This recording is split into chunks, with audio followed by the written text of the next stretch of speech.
18h de la capitale économique de la Côte d'Ivoire à Abidjan, même heure à Bamako.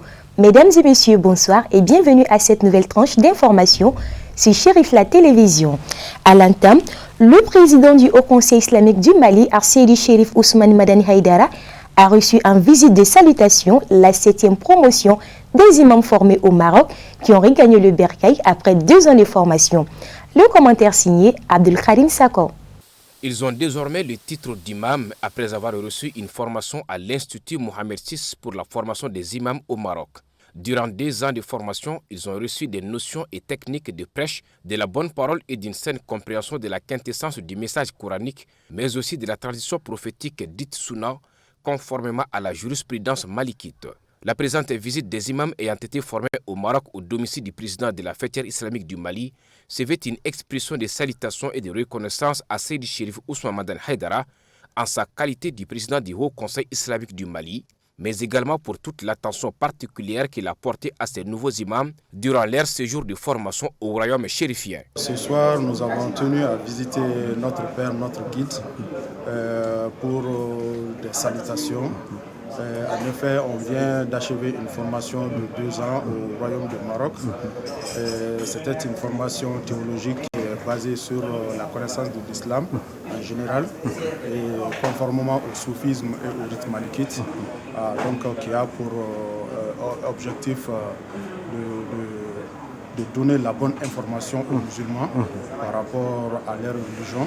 Et nous avons passé 2 ans de formation au Maroc et l'objectif de la formation c'était vraiment de former les imams par rapport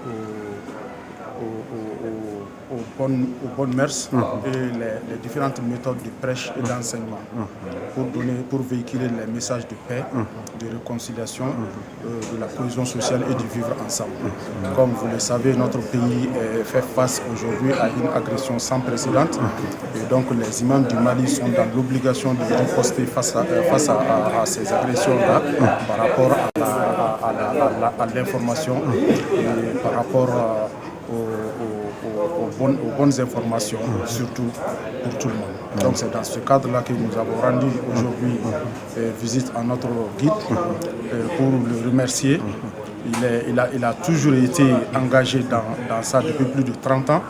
Donc nous tenons vraiment à le saluer et à demander des bénédictions surtout. Et aujourd'hui nous sommes en fin de formation, mais c'est aussi le début d'une mission pour nous. Donc cette mission qui est désormais la nôtre va consister à nous engager pleinement et entièrement dans la lutte contre le terrorisme et l'extrémisme violent sous toutes ses formes. Et dans tout le pays, à travers nos prêches et nos enseignements. Notre guide, il était vraiment occupé, mais il a tenu à nous recevoir et à nous parler, à nous donner des conseils, à nous donner surtout des consignes si on retourne dans nos différentes localités pour qu'on fasse passer les messages de paix, de réconciliation et de vivre ensemble.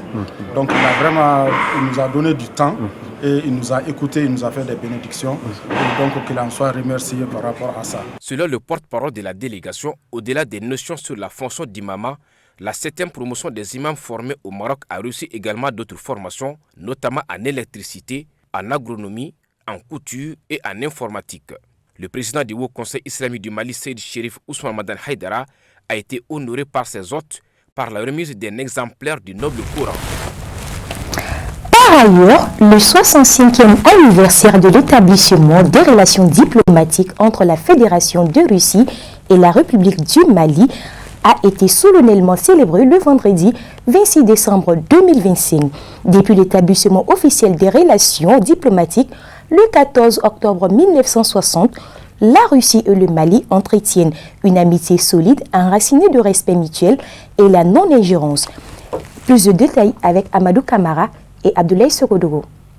L'année 2025 a marqué un tournant riche et substantiel pour les relations bilatérales entre le Mali et la Russie. Bien que cet anniversaire officiel soit tombé en octobre, cette rencontre a permis de dresser le bilan d'une coopération passée à une vitesse supérieure. Honorable Fousseni Ouattara, premier civil à avoir reçu une distinction honorifique de la Fédération de Russie par le canal de son ambassade à Bamako, s'est réjoui de cette relation entre les deux pays. Les relations diplomatiques russo-maliennes ont été établies le 14 octobre 1960.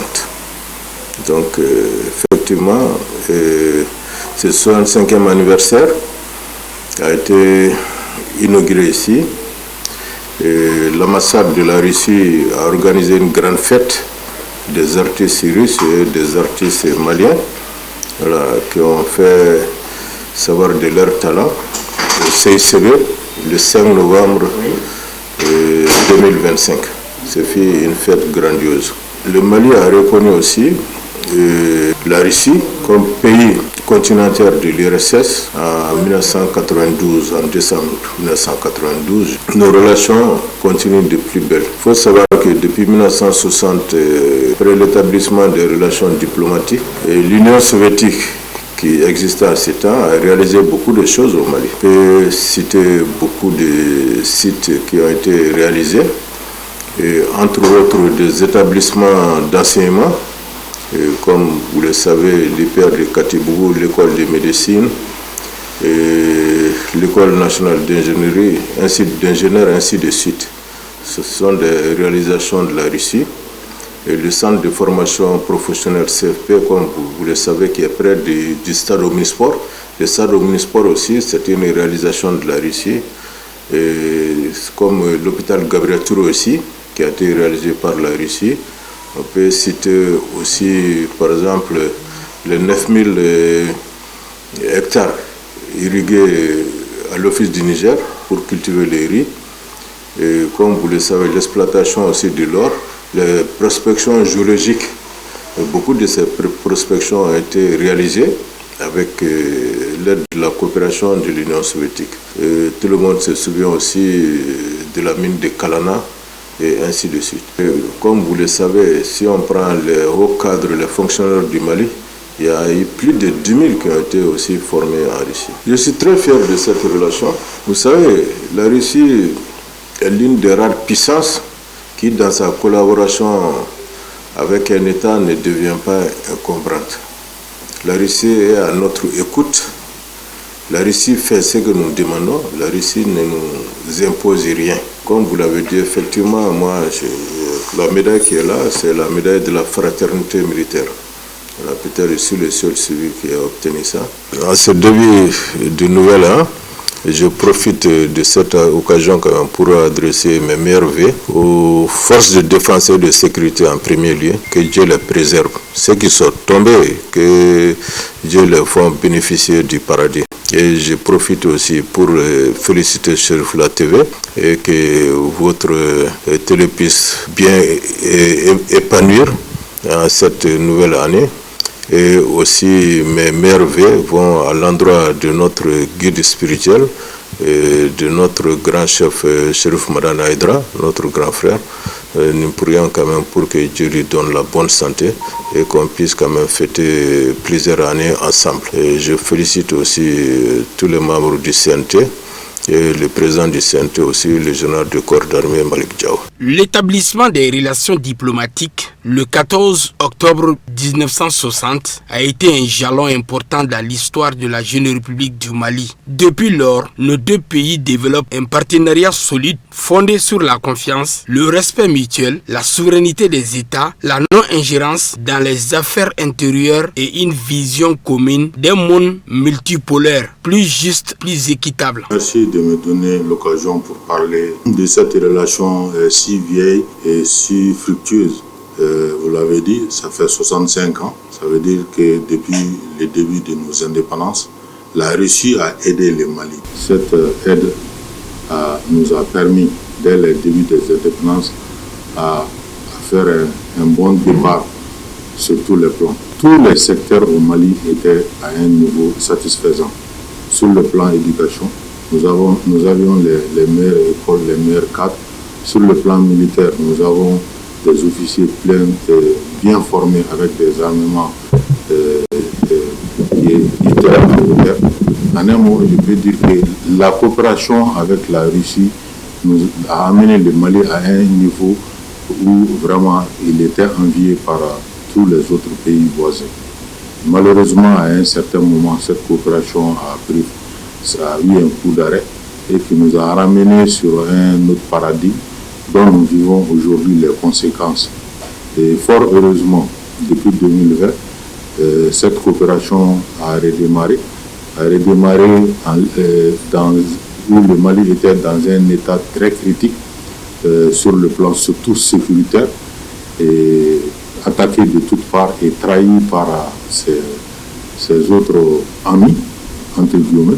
À noter que la Fédération de Russie a été aux côtés du Mali dès les premières heures de son indépendance. Et cette constance demeure profondément gravée dans la mémoire collective des Maliens. 65 années d'amitié sincère et de coopération fructueuse permettent aujourd'hui de mesurer le chemin parcouru et d'envisager avec confiance des perspectives qui s'offrent à nous. Dans un contexte international en pleine mutation, la consolidation du partenariat stratégique contribuera à la paix, à la stabilité de nos deux pays, ainsi qu'à l'essor d'un monde véritablement multipolaire. La 12e édition de l'anniversaire de l'émission Fantini Tanoukene animée par Zoumana Sissedi Tchokoroba s'est tenue le dimanche 4 janvier 2026. Les travaux de cet espace d'hommage à Feu Mohamed El Madani Haïdara ont vu la forte participation des sympathisants de la famille chérifienne autour de l'animateur et ses partenaires. Le reportage signé Ibrahim Koulibaly avec la voix de Sameira Sanogo. Initié par Zoumana Sissedi Bawade Tchokoroba, cet espace qui se tient pour la 12e année de suite se veut le respect d'une tradition à double objectif. Célébrer l'anniversaire de l'émission Fantini Tanoukene d'une part et d'autre part rendre hommage à Feu Mohamed El Madani Haïdara. Donc nous vivons dans un moment mémorial communément appelé la commémoration de l'anniversaire du décès Mohamed El Madani Haïdara, donc le fils de notre guide Assez Madani Haïdara. Donc, initié par les journalistes animateurs Bawade Tchokoroba Sissé, ainsi que ses alliés, donc le club Feu Fantini Tanoukene. Donc, nous sommes là ce soir pour commémorer donc, cet anniversaire. Nous rendons hommage à un homme très pieux, un homme qui s'est donné à l'islam, qui s'est battu pour la vulgarisation de l'islam. Donc, nous demandons au bon Dieu vraiment de propager sa miséricorde donc sur Fantini. À l'instar des années précédentes, plusieurs activités sont inscrites au programme de cette célébration, notamment des soirées de prêche, occasionnant la présence remarquable des sympathisants de l'émission Fantini Tanoukene. Au terme de ces activités, l'animateur de la dite émission, visiblement comblé de joie, a adressé ses remerciements sincères à tout un chacun, de près comme de loin, pour le soutien. Fantini était un homme sage, un homme dieu d'intelligence, un homme dieu de sagesse et un homme de bonne moralité. Donc nous ne pouvons pas dire autant de lui sur lui. Vraiment, c'est un homme exemplaire. Bien vrai qu'il était prêcheur, mais il était aussi un prédicateur, un guide pour tous les Ansars et pour la jeunesse musulmane. Donc vraiment, nous regrettons d'avoir perdu ce grand homme. Et nous remercions aussi toute la famille chérifienne. Nous demandons au bon Dieu que son frère Chérif Ahmed Tidiane Haïdara, ainsi que ses autres frères et sœurs, vraiment que Dieu leur donne une longue vie, afin que l'islam restera toujours haut et fort. Ces moments de prière et de dévotion a aussi été idéal pour les prêcheurs fortement mobilisés de revenir sur l'exemplarité, la docilité, les caractères pieux de Feu Mohamed El Madani Haïdara. Chose qui a beaucoup impressionné les participants qui expriment leur satisfaction avant de saluer les efforts de M. Zoumana Sissedi Bawade Tchokoroba pour la cause de la famille chérifienne. Je suis très content. La manière dont j'ai vu les prêcheurs en train de prêcher et les gens qui sont en train d'écouter, les femmes et les hommes, tous les quartiers ont sorti de faire venir participer à cette cérémonie de prêcheurs Fatanoukene. J'ai vu que le fils de guide spirituel Chérif Ousmane Madani Haïdara, Fantini El Madani Haïdara, c'est un grand homme, donc il est allé paix et salut sur lui. Donc on peut dire seulement tous les hommes qui sont venus ici, toutes les femmes qui sont venues ici, de voir ce que Fantini a fait dans son parcours. Donc on doit l'imiter quoi. Donc c'est un grand homme. C'est ça que je peux dire ce soir. Un des temps forts de la cérémonie a été la remise d'attestations de reconnaissance aux personnes engagées qui ont fait montre de bonne volonté à travers leur appui moral et financier, ainsi qu'à la famille chérifienne. Vivement la 13e édition. Amin Yarabi. Direction d'Abia. Cérémonie de remise des trophées à l'entrepreneur Diawé Diabaté, PDG de la société Diabaté Holding Service Charles, une initiative de l'Association des jeunes premiers du Mali, tenue ce 2 janvier 2026 dans la commune de Dabia, cercle de Kéniba, région de Kaï. On fait le point au micro de nos envoyés spéciaux, Kourotoum Diabaté et Seydou Niari. Reconnaître et récompenser le mérite d'un grand nombre de personnalités avant leur dernier souffle ayant tant fait pour le développement du Mali est l'un des combats engagés de l'Association des jeunes premiers du Mali, AJPM, avec à sa tête M. Lassine Diara. C'est ainsi que le choix a porté cette fois-ci sur le jeune entrepreneur Diawé Diabaté, PDG de la société Diabaté Holding Service Sarl, dans la commune rurale de Dabia, cercle de Kéniba, région de Kaï. Vraiment, moi je suis très content aujourd'hui d'avoir honoré mon jeune frère Diawé Diabaté. Vraiment, je suis très content. Il est à saluer. Vraiment, il a travaillé dans la commune. Quand même, moi j'encourage la jeunesse toujours pour que la commune puisse sortir dans les difficultés. Le président directeur général de la société Diabaté Holding Service Sarl a construit dans sa commune plusieurs infrastructures telles que les forages, les établissements d'enseignement et une clinique dont cette dernière porte le nom de sa maman bien-aimée, Centre Nakani Kouyaté. Nous sommes très émus aujourd'hui de voir une mobilisation de masse aussi importante pour témoigner de leur affection vis-à-vis des activités liées à ce centre médical. Nous sommes très ravis parce que ça fait 6 mois que nous existons et ça fait 6 mois que nous avons rendu service à travers les différentes prestations. Donc le représentant de la direction a notifié quelques passages. Donc nous sommes ravis de voir que les témoignages fuient de partout pour nous féliciter, nous encourager à entrevoir davantage. Donc c'est un sentiment de satisfaction globale qui nous pousse à aller au-delà de nos capacités, qui nous pousse certainement, comme on l'a dit dans certaines interventions, à entrevoir dans d'autres localités des centres de santé pour appuyer jusqu'à là les autorités locales, les autorités coutumières et ainsi de suite. À son tour, ces natifs de Dabia reçoit plusieurs distinctions de la part du président de l'AJPM avant d'exprimer ses sentiments de joie et de reconnaissance à l'endroit des initiateurs. Je suis en train de faire des cabinets, encore 2 cabinets, un cabinet à Mamoudia, un cabinet aussi à Mankou. Je suis en train de prévoir une école de santé aussi à Kéniba-Ville. C'est ça mes futurs projets. Les membres de l'AJPM ainsi son excellence le général d'armée Assimi Goïta et tous les membres du gouvernement. Une projection vidéo sur les nombreuses actions humanitaires hautement salutaires de M. Diawé Diabaté, des témoignages et des prestations artistiques ont magnifié la cérémonie. À présent, suivons l'actualité au plan international commentée par Moussa Fomba.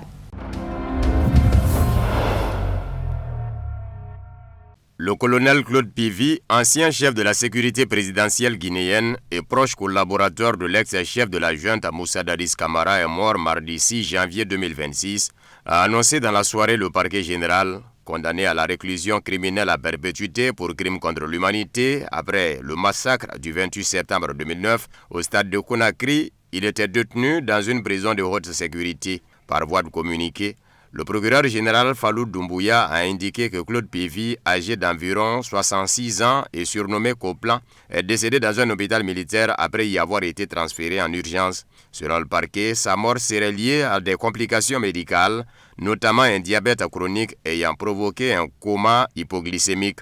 Une autopsie médicale légale a été ordonnée afin de confirmer les causes et les circonstances du décès, a précisé le magistrat. Ancien bras droit du capitaine Moussa Dadis Camara, qui avait dirigé la Guinée entre décembre 2008 et décembre 2009, Claude Pivi figurait parmi les principaux responsables militaires mis en cause dans le massacre du 28 septembre 2009. Ce jour-là, des milliers de partisans de l'opposition s'étaient rassemblés au principal stade de Conakry pour protester contre une éventuelle candidature du chef de la junte à l'élection présidentielle prévue en 2010. Un procès historique ouvert en 2022, après plus d'une décennie d'attente, s'est achevé en juillet 2024. Claude Pivy avait été condamné par contumace à la prison à perpétuité, assorti d'une période de sûreté de 25 ans. Quelques mois plus tôt, le 4 novembre 2023, il s'était évadé de la prison centrale de Conakry lors d'une opération armée spectaculaire qui avait également permis la fuite de plusieurs autres accusés, dont Moussa Dadis Camara.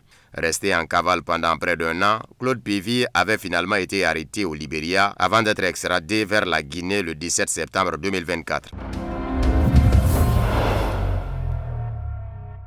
Le chef de la diplomatie israélienne se rend au Somaliland. Mogadiscio dénonce une ingérence. Le ministre israélien Gédéon Sa'ar a effectué une visite à Hargeisa, capitale du Somaliland, où il a rencontré le dirigeant local. Sur X, il a indiqué avoir abordé l'ensemble des relations bilatérales et leurs progrès. Le dirigeant du Somaliland a annoncé avoir accepté l'invitation de Netanyahou à visiter Israël. Cette visite a aussitôt suscité la colère de la Somalie, qui y voit une ingérence inacceptable dans ses affaires intérieures, a réagi le ministère des Affaires étrangères. Mogadiscio a appelé l'ONU, l'Union africaine, la Ligue arabe, l'Organisation de la coopération islamique et ses partenaires à réaffirmer leur soutien à sa souveraineté, tout en se réservant le droit de prendre les mesures diplomatiques et juridiques nécessaires pour protéger son intégrité territoriale. Fin décembre, Israël avait annoncé qu'il reconnaissait officiellement le Somaliland, une première pour ce territoire qui a unilatéralement proclamé son indépendance en 1991 après s'être séparé de la Somalie. La démarche a été critiquée par l'Union africaine, l'Égypte, la Turquie, le Conseil de coopération du Golfe et l'Organisation de coopération. Le président américain Donald Trump a annoncé que les autorités vénézuéliennes intérimaires avaient accepté de livrer jusqu'à 50 millions de barils de pétrole aux États-Unis. J'ai le plaisir d'annoncer que les autorités intérimaires du Venezuela vont livrer entre 30 et 50 millions de barils de pétrole de haute qualité sous sanction aux États-Unis d'Amérique, a déclaré le président américain sur son compte du réseau social Truth. Ce pétrole sera vendu à son prix de marché et cet argent sera contrôlé par moi en tant que président des États-Unis d'Amérique afin de garantir qu'il soit utilisé au profit des peuples du Venezuela et des États-Unis, a-t-il poursuivi. J'ai demandé au secrétaire de l'énergie, Chris Wright, de mettre ce plan à exécution immédiatement. La marchandise sera transportée par des navires de stockage et acheminée directement jusqu'au quai de déchargement aux États-Unis, a ajouté Trump. Trump a également affirmé que les États-Unis assumeraient une gouvernance intérimaire au Venezuela. De plus, le président américain s'est dit confiant que Washington obtiendrait de Caracas des compensations pour les compagnies pétrolières américaines. L'Union européenne ne reconnaît pas la légitimité de la présidente par intérim vénézuélienne Delcy Rodríguez, tout comme elle n'avait pas reconnu celle de Nicolás Maduro, mais maintiendra un dialogue ciblé avec les autorités de la République, a déclaré la porte-parole de la Commission européenne, Anita Hyper, lors d'un point de presse à Bruxelles. Delcy Rodríguez vient de prêter serment comme présidente par intérim du Venezuela. Les autorités vénézuéliennes ont tiré leur mandat d'un processus électoral qui n'a pas respecté la volonté du peuple en faveur d'un changement démocratique, a-t-elle déclaré.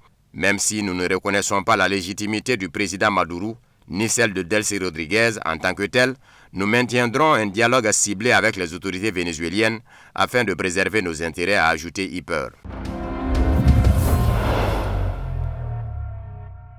Les dirigeants du Royaume-Uni, de l'Allemagne, du Danemark, de l'Italie, de la Pologne et de la France ont publié une déclaration commune dans laquelle ils ont souligné que seuls le Danemark et le Groenland peuvent prendre des décisions concernant l'avenir de l'île. Le Groenland appartient à son peuple, il appartient au Danemark et au Groenland, et à eux seuls de décider des questions qui les concernent, peut-on lire dans la déclaration publiée sur le compte X du cabinet du Premier ministre danois.